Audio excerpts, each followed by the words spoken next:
Well, hey guys, welcome. We're continuing on the journey with Jennie, who is always continuing to strive to learn and grow. Thanks to all our friends that are here joining us. And thanks to Brittney Hodak. You were presenting at an event that I was attending recently. And I was just so excited because your topic was all about customer experience, all about creating super fans. And dang it, if that's not important to realtors. So thank you for saying yes to hanging out and educating us a little bit more on the value, the purpose, and really, what is it that makes a super fan and how can we get more of them? So Brittney, why don't you just share a little bit about who you are, how you got into this arena, and I can't wait for everybody to get to know you. So take it away. Yeah, well, thank you so much for having me. I am so excited to connect with everybody. I honestly got into customer experience kind of by accident. I grew up wanting to work in the entertainment industry. My first job was as a radio station mascot when I was 16 years old. And then I had the very good fortune that my maiden name was Brittney Jones. And it was around the time that the Bridget Jones book series were starting to come out as movies. And the station manager said, I keep seeing commercials on TV for this Bridget Jones diary thing. What can we do and call it Brittney Jones diary? And I said, well, you're always talking about driving more traffic to the radio station website. What if I just interviewed bands when they came to town? And that could be like my diary, like, what happened when Brittney went bowling with Blink-182 or, whatever. And the station manager was like, yeah, that's a great idea. Let's do it. Just make a list of everybody you want to see and I'll hook it up with the record labels. And I was like, what? Are you serious? So as a 17-year-old at that point kid, it became my job literally to hang out with rock stars and brag about it on the internet, which sort of like spoiled any chances of me ever having a quote unquote real job. I was like, oh, I'm going to work in this entertainment industry. This is so exciting. This is so fun. I had the opportunity to work at several amazing entertainment companies based in New York and LA throughout my career. I launched my own entertainment company a little more than a decade ago and got to work with some of the biggest superstars on the planet, people like Katy Perry and Taylor Swift and Luke Bryan and Dolly Parton and literally dozens and dozens more, plus a lot of Hollywood movie studios, a lot of professional sports teams, just so much fun. And as I was doing all of that, I started working with more and more brands. I'd always been fascinated by marketing, not just music marketing, but brand marketing and brand loyalty and what makes somebody really identify with a brand. Like, why do I only want to use Crest toothpaste? What happened at some point in my past to make me feel that Crest is the best toothpaste to use? And, it doesn't matter what kind of Crest, right? It's always like ultra whitening, super ultra whitening, super brilliant 3D white, like whatever it is, whatever the new product is. And my husband is like, OG ride or die Colgate, right? And that's one of those things that even after 14 years of marriage, we've like not been able to reconcile it. So we just had to like agree to disagree. And now we have different toothpaste. And so, I was always sort of fascinated by that. Like, what is it about the psychology of brands and the psychology of connection to where we identify with these things that sort of imprint on ourselves and our identity. So anyway, I was running my company. I started doing a lot of work with brands. I started trying to find the answers to some of these questions. Excuse me, guys. And along the way, I had a couple of little kids. It looks like one of them's making a cameo. Kato, say hi to everybody. Hi. Okay, please go back downstairs with Miss Grace. Mommy's on a call. Thank you. Okay, yes, you can have everything in the back. Just close the door on your way out. Thank you. Working from home life, right? I was about to say, you guys mute yourself, please. Yeah, no, it wasn't them. It was me. Kato, sweetheart, you're not allowed to be in this room right now. Sorry about that. I thought the door was locked. So anyway, I became fascinated with brands. And the more I started kind of studying it, I went back to school to get a master's degree in marketing. The more I started studying it and looking at it, the more I realized that the exact same principles that are true in entertainment are true for everyone, whether you are a realtor or whether you are a Fortune 10 company. The things that make someone care about you, the way that you make people feel, the way that you connect your story to theirs is the paramount thing in getting people to see you not just as a potential commodity provider, but as a category of one. So anyway, to make a long story a tiny little bit less long, I have been obsessed with this idea of fandom and connection and what makes somebody say, you know what, I've found my person, or I've found my product or my brand, and I'm no longer going to be entertaining other options. I'm no longer going to be looking for other solutions. I've got my person.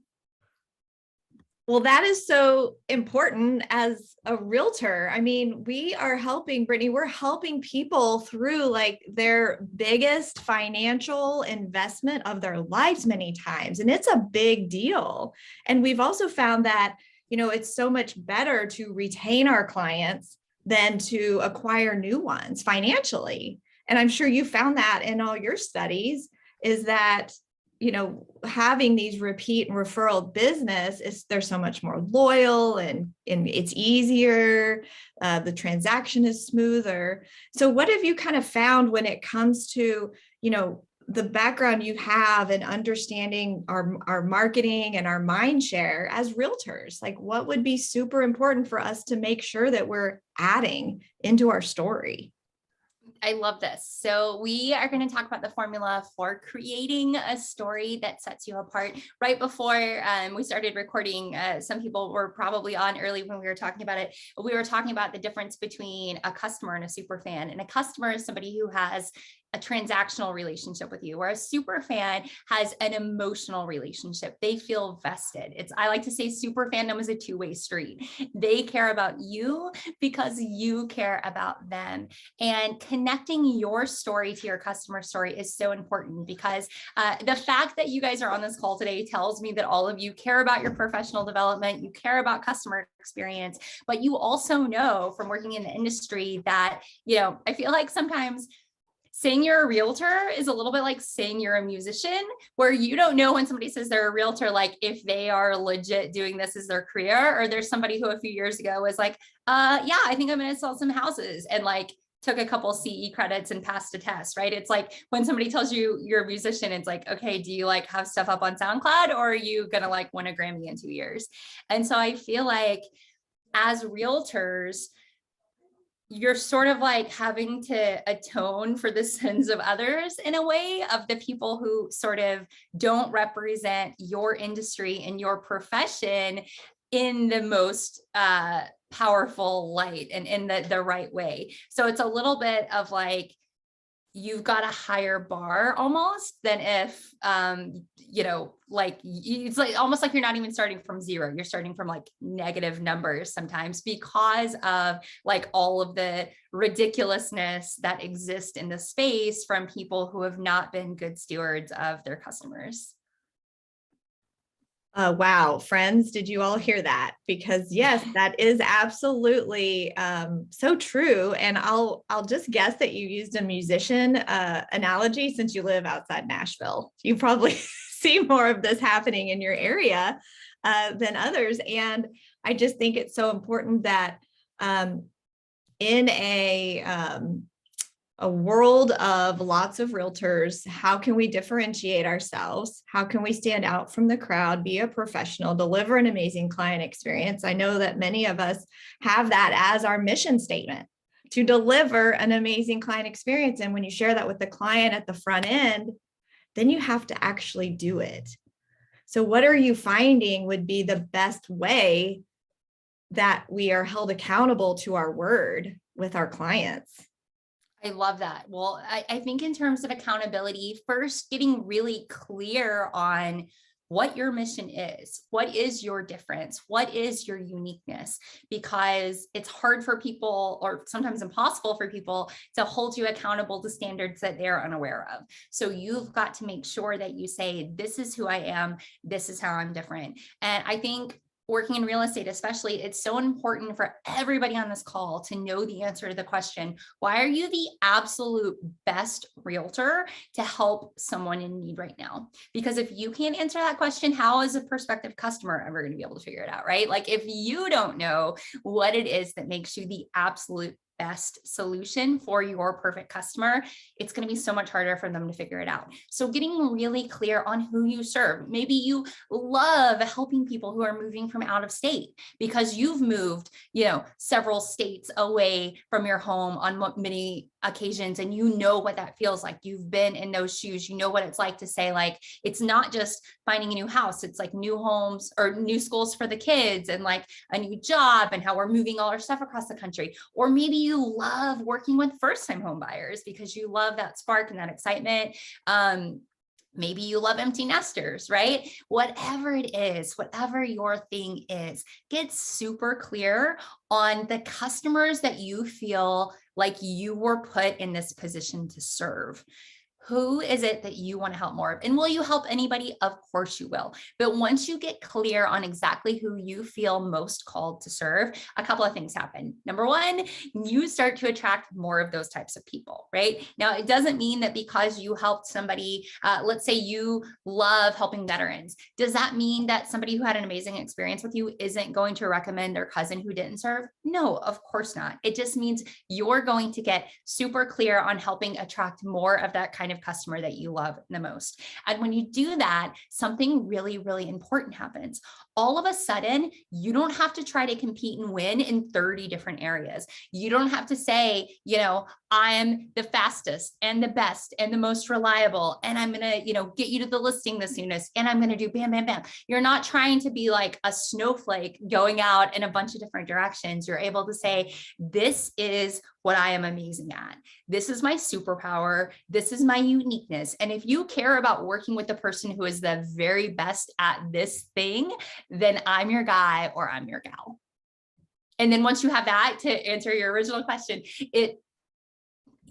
you will become more accountable almost automatically because you've sort of like created the priorities for yourself and you've helped your customer understand what it is that they should be expecting from you. Because again, now you're not trying to like compete and win on these like 9 different things and say, and I'm going to give you the most this, and I'm going to show you the best this, and I'm going to show you the best that.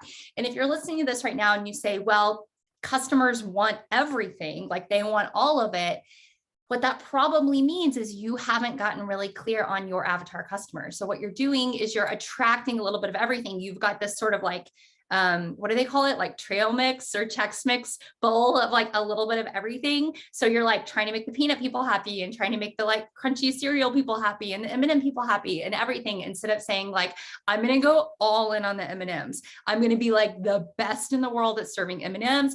I'm going to attract a lot of M&Ms, and the M&Ms are going to be so happy. And together we'll like all have a party and melt in people's mouths and not in their hands. That's like the worst analogy I've ever come up with, but oh, and I love it. Hopefully it makes sense. I love it so very much.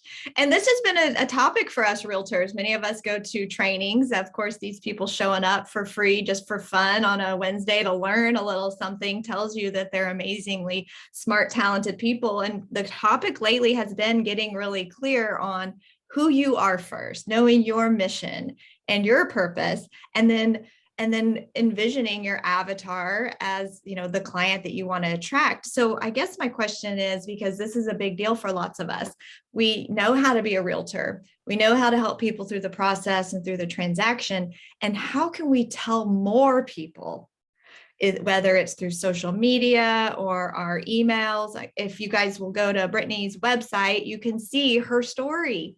She tells you why she loves this, who she is, and what she shares. And so, Brittney, how can we do that? Where do we start with all of that stuff? Well, I love this question. And I would say the place you need to start is like where you're at right now. So we know that it costs 6 to 7 times more to attract a new customer than it does to sell something else to an existing customer. That doesn't mean a whole lot when you're talking about people where you're like, okay, I've got customers who aren't going to buy another house for maybe 8, 10, 12 years, right? So what do? Well, first of all, you stay in contact with them. You make sure that you're providing value beyond just selling that house. And second, you make sure that you're giving them a reason to want to refer their friends and families. Again, I said before, it's like, I don't know if or anybody else has done any research on this, but I gotta believe if you ask like, in general, the American population, like what percentage of you know someone who's a realtor? It's like a very high percentage, right? But it's back to what I said earlier about like, you know, you also know someone who plays guitar. Like that person might not be Ed Sheeran. So like, just because you know a lot of people who can like play guitar doesn't mean you don't want to get Ed Sheeran tickets and go to his show.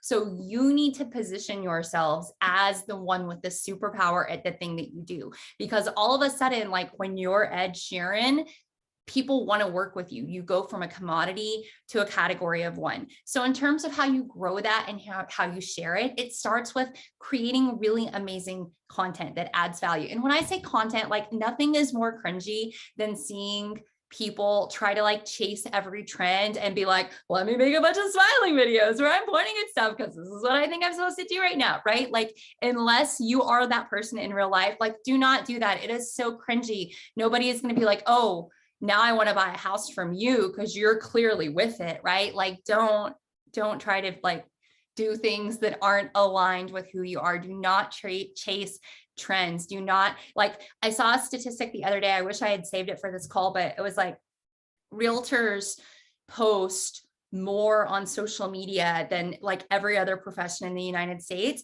and they have the least engagement. So not only are you doing the most work, you're getting the least amount of benefit because people aren't paying attention. So don't share 15 things that are dumb and add no value. Share one thing that actually is helpful and impactful to people. And don't always, like, I'm sure you guys have seen the memes of like what it would look like if other industries promoted what they did the same way as realtors do, you know, where it's like a funny, it'll be a doctor like flashing dollar signs and he's like, yo, just saved a life, hashtag blessed, like just finished the surgery. You've got to find a way to make your story relevant to your customers' stories beyond just the fact that you can sell them a home. What are your interests? What are your passions? How do those overlap with other people? If you love gardening, awesome. Guess what? A bunch of those people that just bought houses from you probably don't know how to make beautiful flower beds. They would probably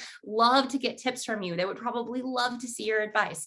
You know what else? A bunch of those people who just bought houses probably like baking, cooking, like things that you love, things that you have interest in, how to, you know, remodel something, how to refinish something, how to flip, you know, those like flea market shows where people go and they get a chair for like $1.46, and then they like, you know, wave a magic wand and all of a sudden it sells for like $3,500. Like people love these things. Like, what is it that you can do to share your uniqueness and your talents so that people like want to follow you and want to stay in touch with you? Because if you think like a buyer, right, or somebody who's selling their house, do they like need to hear from you that like you can help them sell their house or find a new house after they have their house? No, right? So they're going to like tune that out until they need it again. But if you're sharing helpful information, if you're saying, hey, by the way, make sure you sleep with your bedroom doors closed, because if there's a fire in your house, you're going to have much longer to escape safely if your bedroom door is closed instead of open, and sharing things like that, that's when people are going to say, you have earned the right to continue to be in my social feed. You have earned the right to continue to show up in my email inbox once a week or once a month because you're adding value to me. I always say the right amount of time to talk to your customers and your prospects, whether it's on social media or hopefully it's on something that you actually own. So on your website or your email list, because we know social media is rented, not owned. And we want to drive people to where we own those relationships. But the exact right amount of time to talk to your prospects and customers is exactly as often as you have something to say that adds value to them.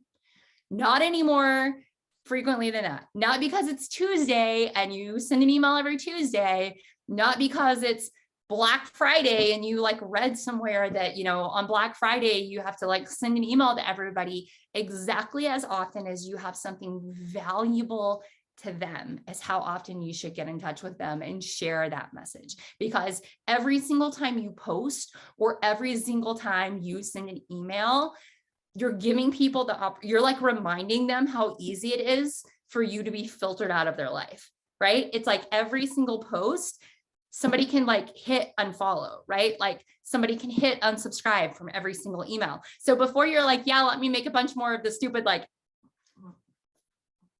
videos, like, is that what you're going to like live and die by, of somebody like continuing to want to see your content? And I'm so sorry. I promise I'm not trying to hate on anybody for this stupid thing. It's just like, I don't get it. I'm like, what, how has this ever added value to anyone ever? It's so dumb. Well, I'm so grateful that you gave me permission to not do those stupid videos, because I was feeling like, inadequate because I wasn't performing at those levels. But I just like this part, I'm going to have to rewind, and all of us need to play this part again. She just dropped so much goodness inside of that.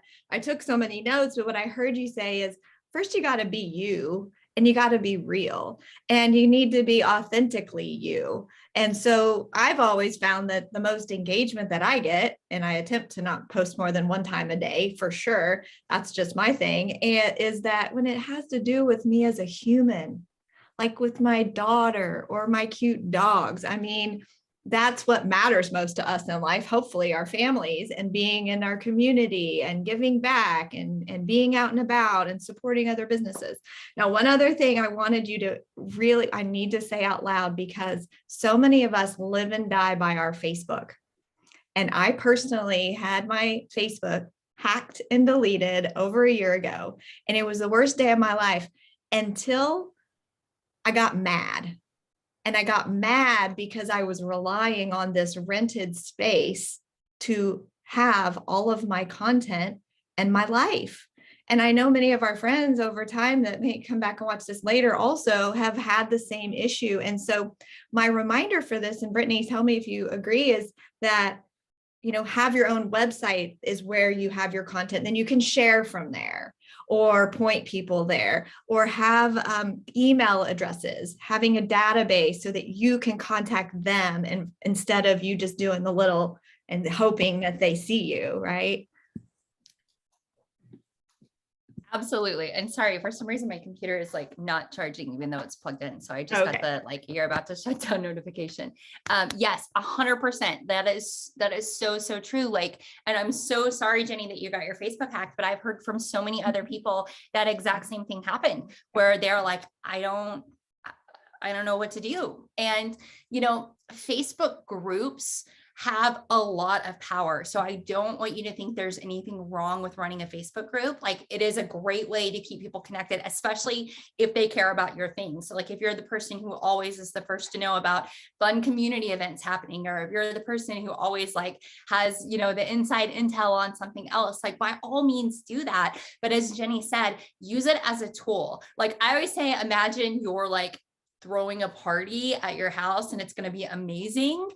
Social media is like where you go to recruit people for your party. Like you go to the other parties and you're like, you stand around and you're like, this party's kind of lame, but you know what? I heard there's a really awesome party happening like just down the street, right? Like you're trying to get people to those destinations that you own so that you can invite them back to all the parties that are happening in the future. So don't be afraid to engage on social media, but also know that, it's just temporary, right? Like if 50% of people decide to leave Facebook a year from now and you haven't invited them to that space that you own, you're going to be in trouble.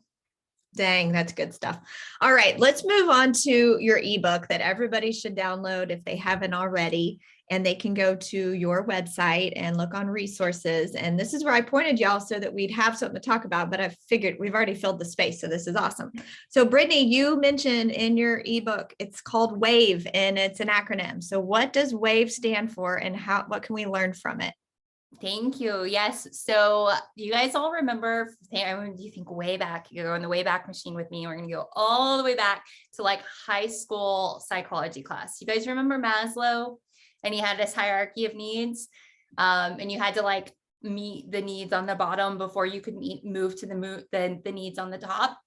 The superfan wave is very similar. So wave is an acronym. And the reason I chose the word wave, other than the fact that the letters worked, is because waving is like something we do all the time, right? Like you wave hello, you wave goodbye. Maybe you're like me and you wave on Zoom calls, even though I'm like that meme that's like, don't do it, don't do it, don't do it. And then I still do it. Like I'm a Zoom waver. It's, I'm working through it. But anyway, we wave in real life, hello and goodbye. I've said before, customer engagement is something that you've got to do all the time. It's not a set it and forget it. It's not a once and done. You've got to make your customers feel like you love them all the time. So WAVE is an acronym that stands for welcomed, appreciated, validated, and engaged.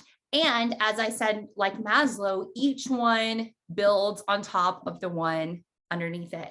And we all want engaged customers. We want that emotional relationship, not the transactional relationship. But here's the thing, and honestly, I see this a lot, not just with realtors. I don't want it to feel like I'm picking on you guys, but I see this a lot with people in a lot of service professions where, like, if you go to their Facebook page, not their brand profile, but the one they're actually using, they don't seem all that welcoming, right? Maybe they're telling jokes about people who are different from them in some way. Maybe they're sharing memes that they think are like so funny, making, like all the ones that are like, oh, like you showed up and asked me, like you don't understand why you have to pay like $100,000 above asking price or whatever. It's like, don't make fun of your customers. Don't make fun of people. Don't be mean. Don't be saying things that are divisive or vitriolic or unnecessary. Like, don't do that, because even if you say that's my personal page and this is my professional page, no, right? Like that line does not exist anymore. There is no such thing as separation between personal and professional anymore. The minute you get on the internet, like you are your personal brand. Every single thing that you do or say is part of it, right? Think about all of it could be used as exhibits in court or in church. Like, don't do things that make people feel unwelcome, because if you do that, your credibility can just be like instantly gone, right? Like vanished, poof. And so one thing that I will say is knowing how many people in this space are like terrible people. Clearly none of you guys, because you're here on a Wednesday afternoon trying to like learn how to be even more successful at your job. But like those people will like eliminate themselves out, right? It's like, those are the people we don't even have to vote off the island because they're like jumping into the water. So knowing that you need to be extra careful, like every now and then I'll think of something I want to post it. I want to tweet it because I'm like, oh my gosh, it's so funny. But then I'm like, would this make somebody feel like I was putting a wall between me and them? And if so, then I don't post it. I don't share it. I don't say it, because I never want somebody to think that I'm like mean or hateful, or that I see a difference between, my background or beliefs or experiences and theirs, right? Because I know every single one of you on this call likes to cash checks from people whose political views are the same as yours, but also very different than yours, right? Like if you're getting that like all cash $200,000 over sticker price offer, you don't care who they voted for, right? You don't care what podcast they listen to.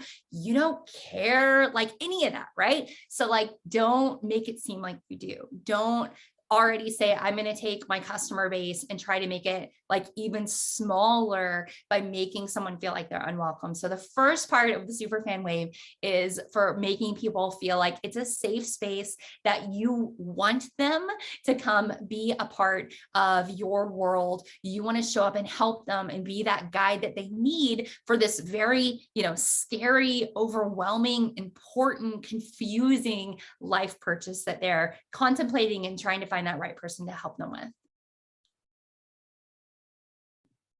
I try and mute myself so that in case of emergency, like, a dog barking or something, the life at home is amazing. So what I'm hearing with that is we have to stop and think. And over the past couple of years, realtors, what we thought was going to be like the, sky is falling in the real estate world actually has been most of our best years we've ever had. And there's also been turmoil in all of the political arenas of life, locally and are all around us. And so I see this, Brittney, happen all the time. I've been in real estate for 21 years. I've learned to have really thick skin, and I've learned to keep my mouth shut. And that's how you can succeed. And so I see newer agents thinking they're helping the consumers on social media by venting about an example or inside a transaction, and really they just come across like a jerk. So that's just for anyone watching. Yeah, it's almost like, would you want to go to a doctor if you knew that doctor was like saying, oh my gosh, you're not going to believe this lady and like what she came in and requested it? No, right? Because as a customer, that not only makes you feel for that other person who it seems like has been almost like violated in some way, but it also makes you think, well, I can't trust this person. If they're going to talk about another customer, they're going to talk about me. Because as customers, we have no, usually like we have no choice but to take what we see at face value, right? Like people are busy. People aren't going to like dive in. Like if they see what looks to them like evidence that you're a jerk, they're not going to like deep dive and say like, well, were they just having a bad day? They're going to be like, next, right? Like, thank you, next. Like nobody is going to like say, oh, maybe they're a really good person, accept this. So with every single post, you have to just imagine that that's the one that people are going to be, you know, judging you by. And if you do things right, your customers will feel appreciated, which is the next letter of the superfan wave. And appreciation is something that, you know, a lot of professionals who work in service environments, like if you think of the totality of your customer's journey as like before, during, and after, a lot of people spend a hugely disproportionate amount of time and energy focused on the during. So like the first conversation you have with somebody on the phone or over email or whatever, that they're looking for a house or they want to list their house through closing day, like that's the during. But that's where so much of the competition and so much of the noise is. What about the before?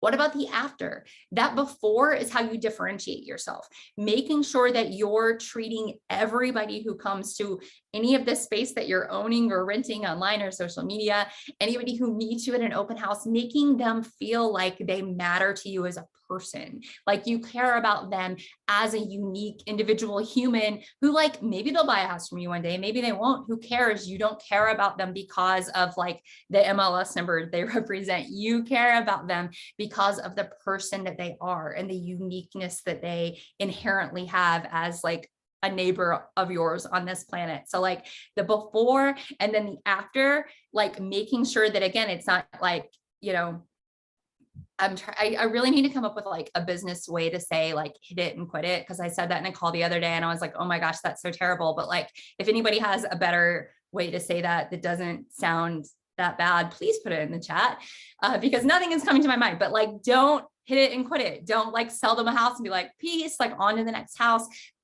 And then like follow up with them 5 years from now when you're like, hey, so like, you still liking that house? Like, you ready to sell it? Make sure that you're continuing to provide value, that you're continuing to help them. Like if you know somebody just bought a house, you probably like, and it's their back to before, like if you love first-time home buyers, like how many first-time home buyers do you think don't know about like home warranty insurance? And when it expires in a year, like if they should keep it, if they should not keep it? How many people do you think need to like be reminded of how taxes work, right? And of how like mortgage insurance works, like all of those things. You can be that trusted resource. You can be that advisor who doesn't just focus on that during part, but says, I got you. I got you before, I got you during, I got you after. I am your person. I've got everything that you need to make sure that this giant, enormous investment that you're making, both financially and emotionally, is in good hands. Like, I got you.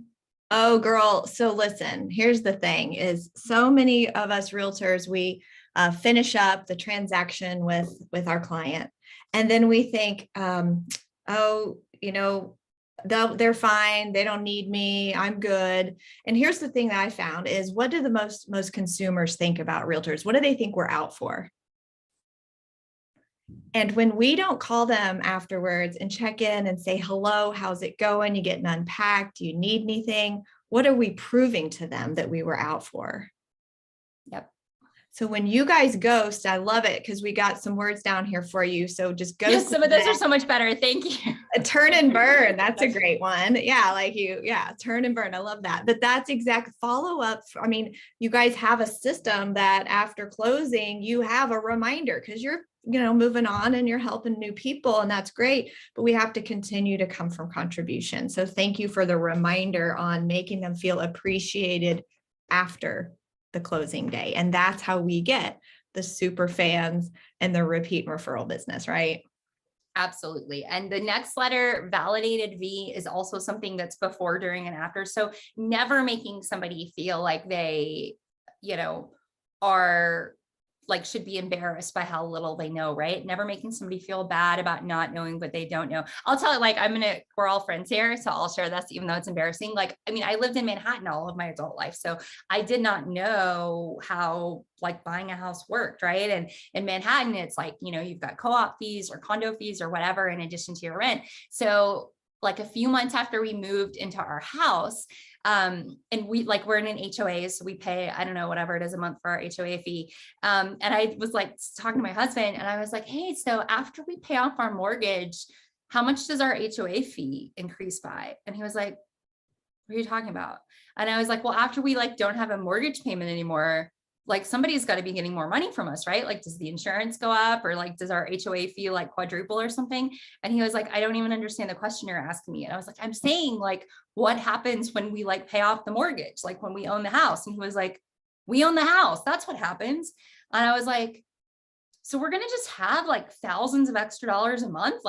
We're just it's just ours and we own it. And he was like, do you really not know how buying a house works? And I was like, no, I never had to think about it before. I just assumed that when we were almost done with our mortgage, somebody was going to be like, great news, you're almost done. Not so great news, we're quadrupling that HOA fee and hiking up your insurance and your homeowner property, whatever, because we know. So your customers just don't know. A lot of times, they're not doing this every day. They don't, they're not in your industry. They're not reading the trade associations, the publications, they just don't know. So validating their questions, their concerns, their fears, all of those things.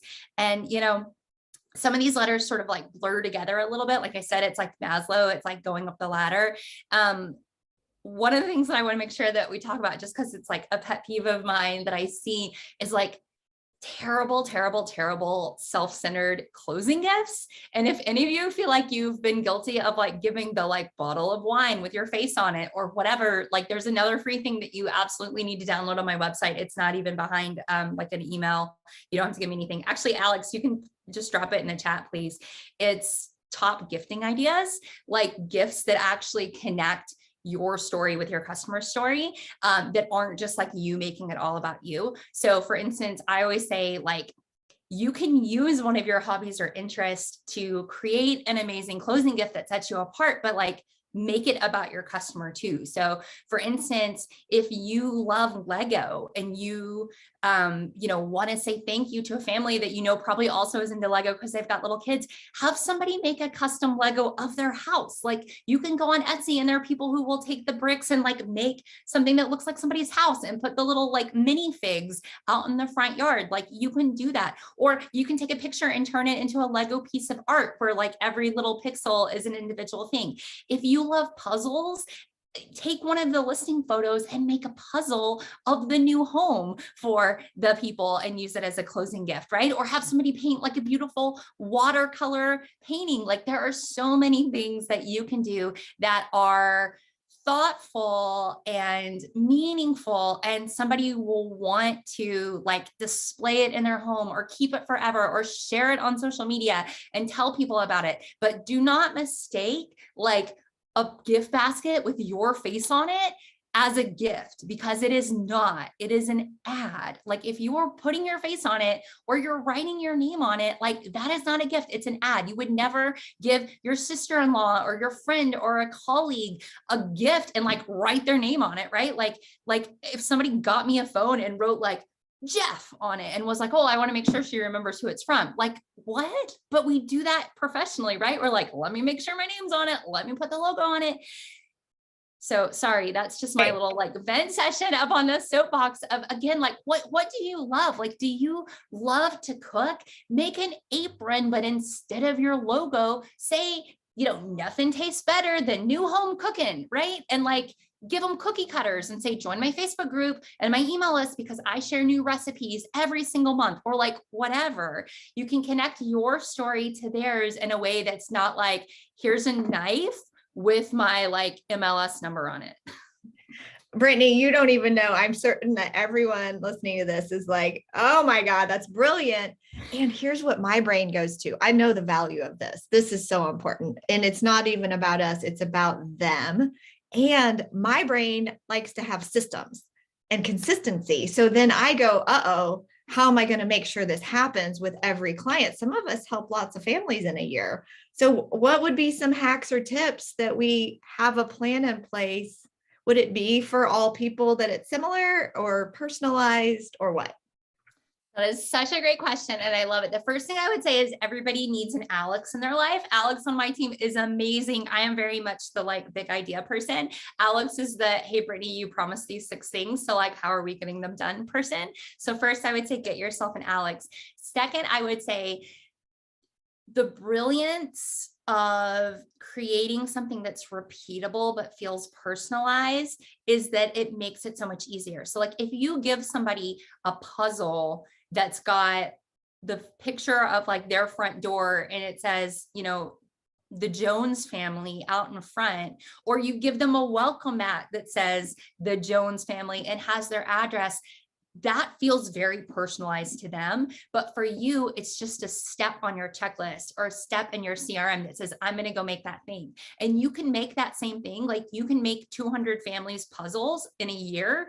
And none of them are saying like, oh, I got the same thing 199 other families got, because it's personal to them, because it's their house or it's their name or it's their kids represented in the Lego minifigure, like whatever it is. So you can find ways to do the same thing over and over and over again, but still have it feel magical because it's a watercolor painting of their house or their kids or whatever. My realtor who sold me the house that I live in now, I call her my fairy godmother now. Like she's amazing. I see her all the time. She's become a very close friend of mine. I've sent her, I don't know, like 7 or 8 customers at least, probably more than that. And like however many they have sent to her. And she's amazing. She also, it's so funny. She like, I like bought a house on a whim, which is like a whole other story we probably don't have time for, but she showed me like 6 houses one day for fun. And I was like, I want this one. Like, let's buy this one. And she was like, cool. Like, what do you like about it? And I'll find more when you come back with your husband in a few weeks and we can look at them. And I was like, no, I want this house. Like, how do we buy this house? Like today. So she spent like 3 hours with me before she sold me a house. But what she did that was so amazing was she helped us with everything. We moved from out of state. When we arrived, not only, was the house like immaculate, she'd had somebody like come in and clean it, but she stocked the refrigerator with things that she knew we would love. Like she went on our social media. She saw me talking about how much I love Dr. Pepper. She saw what my husband was talking about. So when we got there was stuff in the pantry. There was stuff in the fridge. She had bought like candles for us that said, it was like one of those state candles. It was like, welcome to Tennessee. She had seen a picture of me in a Cole Swindell shirt. And so she got me this welcome mat that said, hey, y'all. And it was like the first thing we saw when we got there. So like doing those things that are personal touches that aren't overwhelming, because once you do it once, you can repeat it again and again and again. One of the gifts that I suggest in the free download that Alex gave you guys all the link to is a guest book. When I got our house, I was like, I want a guest book that like everybody who comes and stays here can sign. And so now 6 years later, it's so fun. Like we just had guests this weekend and I'm always like, don't forget to sign the guest book. Don't forget to sign the guest book. It's actually right here because this is the guest room / upstairs office that normally is a little easier to keep the kiddos out of. But like this book has notes from everybody who's been at our house since we moved in. And it's so fun because it's like this little time capsule of people talking about, seeing my kids when they were first born or whatever. So anyway, like there's a website called Dayspring Pens. They sell this amazing set of like a leather journal and a pen, and you can get them both inscribed. don't put your name on it. Don't put your logo on it. Put the address of the family, or put something funny. Like my last name is Hodak. Like you could put Hodak Hotel or whatever. Like if you find a gift that works for you, that you know your customers are going to appreciate, or like 2 or 3 different ones, say like, you know, in the various like customer avatars that you have, like different gifts for each one.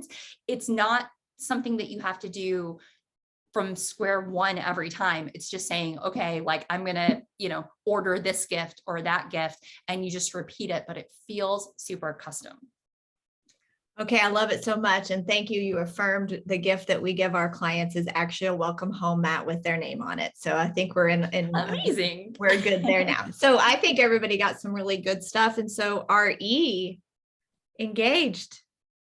Engaged. Yes. So that's what we want. We all want those engaged customers. And again, the power of the superfan wave is that each one builds on the one before it. So if you're following all the steps, if you're doing everything right, if you're having that two-way street of super fandom of, you know, I care just as much about you as I want you to care about me, you're going to create those people who feel an emotional relationship with you, not just a transactional one. Oh my gosh. So much goodness. One thing I want to say, and then I'm going to open it up. So you guys be thinking of your ahas or additional questions relating to anything we've talked about here today. I know you guys are going to raise your hand and share and ask Brittney some good stuff. But something I heard you say, Brittney, that we talk about a lot in our world is you said that you didn't know really how it worked, like when you paid off your mortgage. And to me, we have a simple solution. It's called that we should at least reach out to our people by phone conversation 4 times a year. And so if I was doing that properly with you, I would call you up and I'd say, how's it going? Life good? How the kids? You need anything I can help you with? Just in general, I'm not selling you on a new house. I know you're good. And in that, you might go, well, you know what? I was wondering, how does it work when I pay off my mortgage, right? Like if I'm going to consistently stay in touch with you, you're going to have your mind triggered for answers, for questions that might come your way. And also it could also people tend to, when I ask you about life and family and work, what are you going to likely ask me about? Life and family and work. And so that's when the conversation of real estate can come up, not in a selling or telling way, but in a natural conversation between 2 people. All right, I see some hands up if we're ready. Hey, Jordana. Hello from Pittsburgh. Good afternoon. Hi. Thank you so much, Brittney. And what's that? I said, it's so nice to meet you. Oh, nice to meet you. And I have an 11-year-old and 13-year-old, 2 dogs and 2 guinea pigs. So I get it with the background noise. I wanted to ask you a question about, I've heard people doing this before, putting the food in the fridge and leaving it. Like, I like that idea, but there's just so many food allergies now. And you just have to be so careful, dietary restrictions. So I'm just curious, what if I wanted to do that, what do you guys suggest is the best option? And that is a great question, Jordana. And I'm sure some of the people on this call have some great suggestions. So anybody who's got insights, please pop it into the chat. What I would say is, so there's 8 big allergens, and those are the ones that are always listed on the back of the bag. So it'll say like may contain milk, soy, wheat, nuts, tree nuts, whatever. So you can avoid those, but you're right. There are so many people who are like staying away from sugar, staying away for this or that. The big ones to always avoid are alcohol, because you just never know if somebody doesn't drink for any reason. Nuts are like a really, really big one. If you don't know somebody's dietary restrictions, you can absolutely ask them, right? So like in this instance, the realtor knew what we loved because she like went on our Facebook pages and saw it. So she wasn't buying like the same 10 things for everybody. Although she did have like, there was like bottles of water and stuff like that, that would be like, you know, pretty universal. But it was like, she bought snacks, like there was like ice cream in the freezer and things like that. So if you want to get super specific, you can always ask people about their dietary restrictions, and otherwise just try to stay with like those safe things. And I'll add, oh, sorry. Yeah, Jordana, I'll just add to that. So, we have kind of an intake form with our clients. Whenever we first start chatting with them, we say, hey, will you please fill out this form? You're a VIP. We want to make sure that we're serving you at a high level. And in that, we ask what their favorite celebratory beverage is. And we have red, white, bubbles, coffee, tea, soda pop. And so if you're gathering data, you've already asked, so what their like favorite restaurant is and things like that. That is such a great idea. And then by the time like 3 months or 6 months later, or however long it is, like they've already forgotten they told you that because they had to get like all of the other things.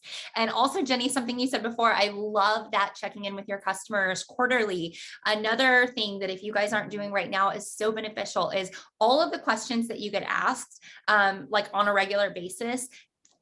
Like that is content. Like if somebody asks you the question, somebody else has that question too. So you can create just like quick 2, 5, whatever minute videos of you answering those most common questions and then put them into playlists. So you can have a playlist that lives on YouTube or Instagram or Facebook or wherever you want it to live, Vimeo, it doesn't matter, and have it be like the 10 things every first time home buyer needs to know. And okay, like closing day just happened. What's next? And, hey, make sure you know this about the home inspection before it happens. Like whatever it is, you can create that content.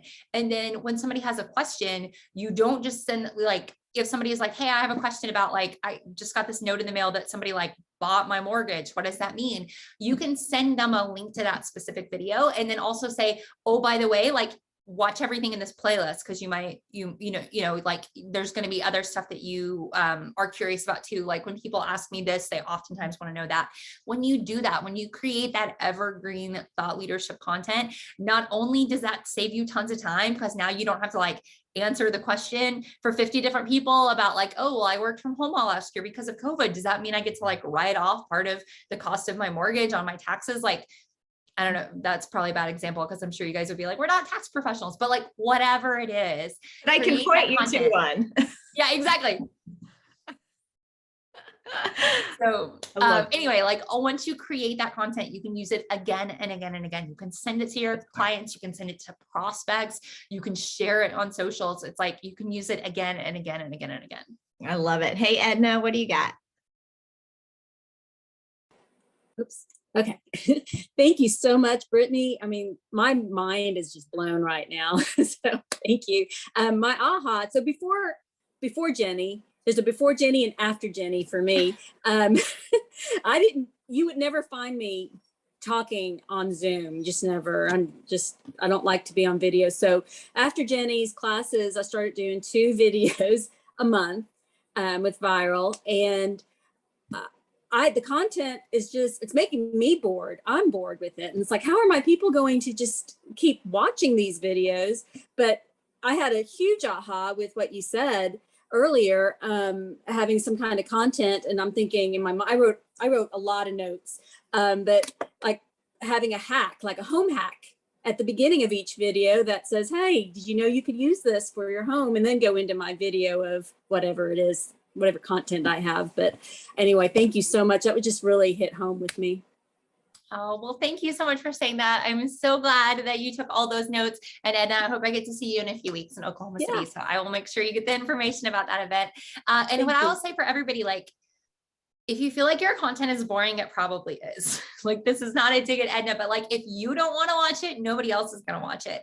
So the key is to start with that story. Find something that you want to talk about that isn't boring because it does add value. Because I mean, there is no such thing as too long. Sometimes people are like, what's the right length of content? And I'm like, people will listen to a 400 episode podcast about a crime that happened 30 years ago because it's fascinating, right? Like, there is no such thing as too long, only too boring. And if something is boring, it's because it's not connecting to your audience. So before you create any piece of content, ask yourself, exactly who is this for? Like, who is the person that I am making this video for?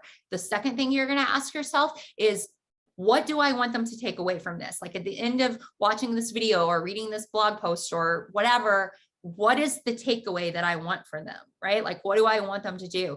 And then the third question that you ask yourself is like, is this the right time? Like, does this matter? Right? Like you might have, an amazing piece of content that you want to share that you're like, it's for this person. It solves this problem. It tells them this.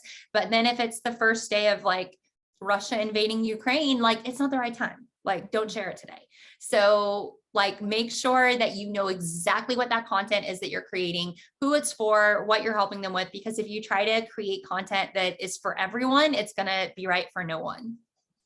Oh, so good. And Brittney already told us the answer to this. It's when you guys go on an appointment with a new seller or a new buyer, they're going to ask you lots of questions and you're going to share with them your natural blink on the response. So then get in your car and pull out your phone and go, hey guys, I just wanted to share this with you. I was just talking with some clients and here's the question they asked me. So I thought I'd share the response that I shared with them with you. And there's your content. And at least one person had that question because your clients just asked it. All right, let's go, Okay. Christy. We're running out of time. Okay, hey everybody, just bear with me. I'm battling a huge migraine today, so I'll try to make this easy. So I love the part about validating your customers and your clients, because I think that's really big. And I try to take in all of their emotions when buying or selling.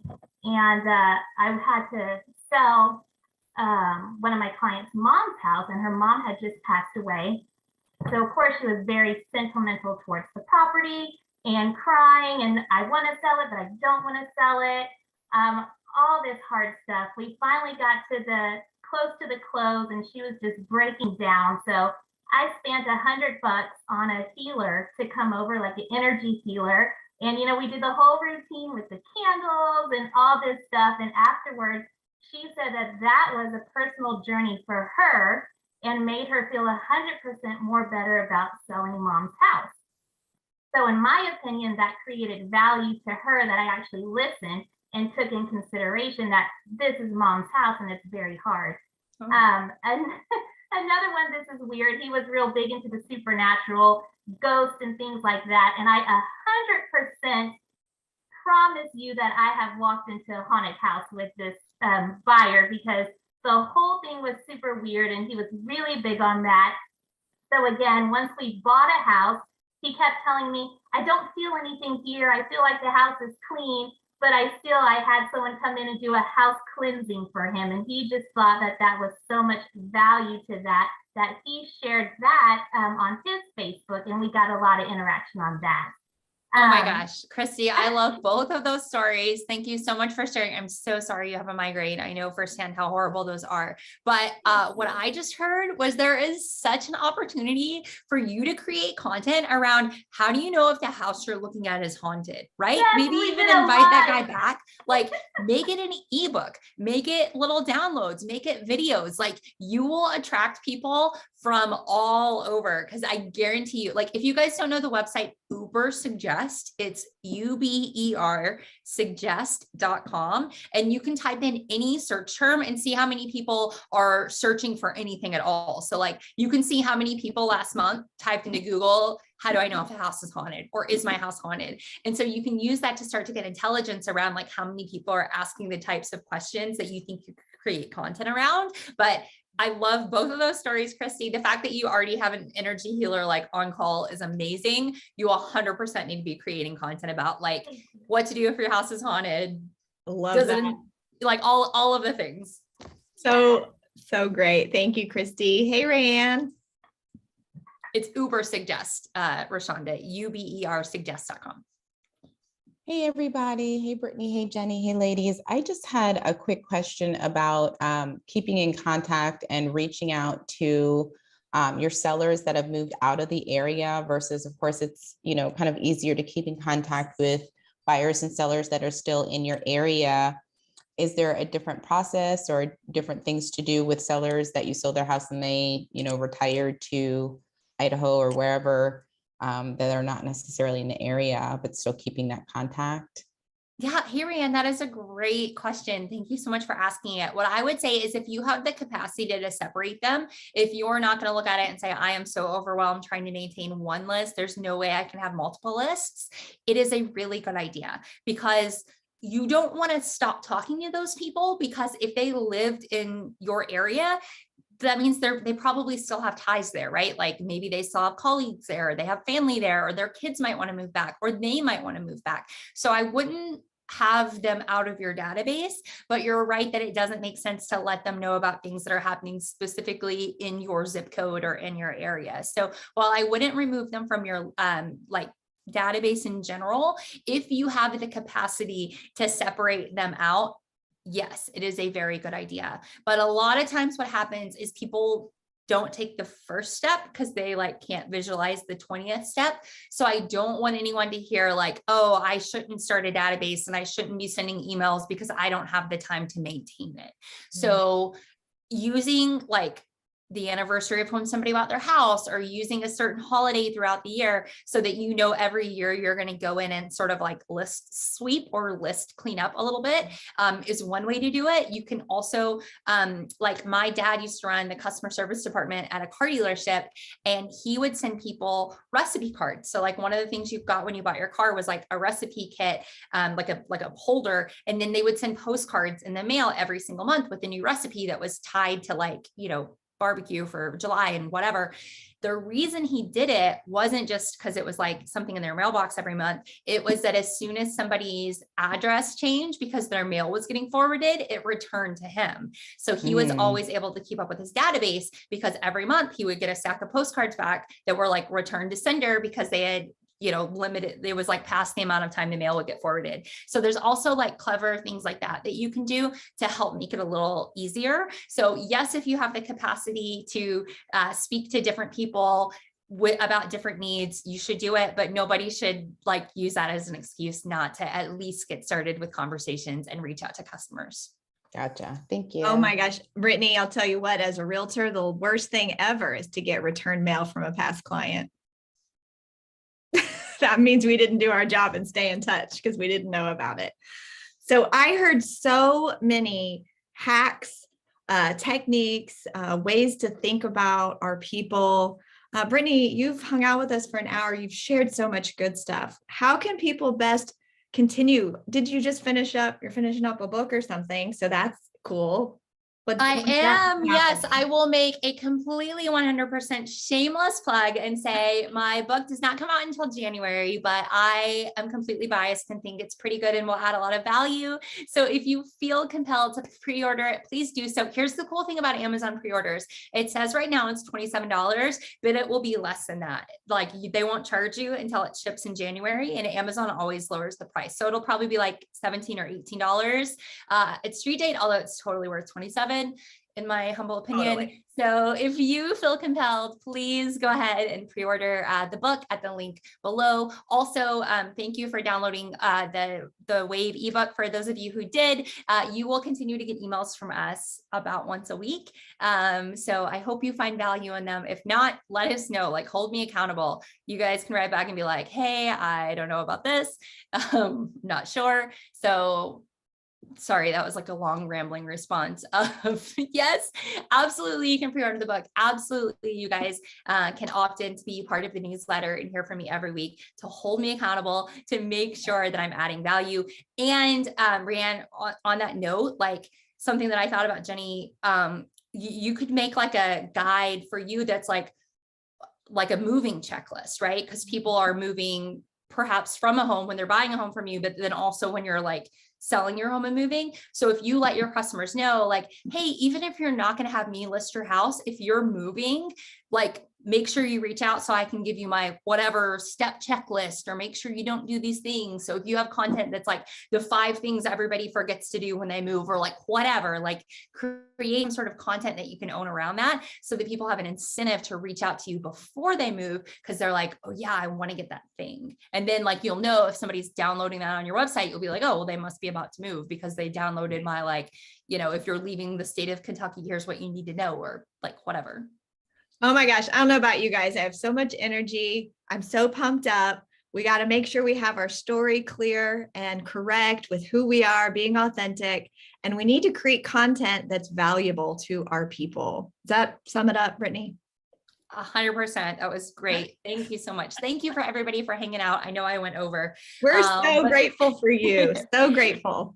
Thank you, Rashonda. I'm sorry. I made you second guess the Cutco. I have so many Cutco knives. And it's like, some of them are so sweet that people have personalized, but I personally, like, I'm afraid of big knives. Like, I'm that person who buys the watermelon cut up because I get freaked out with the big knives. I make my husband do it. I think it's because my brother made me watch The Shining when I was like 7. Oh. But I don't even touch the big knives. Oh my gosh, I love it. Well, thank you, Brittney. Thank you to all y'all that showed up. Of course, I'll have this saved and you guys can come back and watch it again later. And we're just grateful. We'll see you soon. You guys have a great day. Bye now. Thanks, everyone. By Talk the to you later. way. Thanks for the pre-orders. Yay. Bye. Thank you. Bye.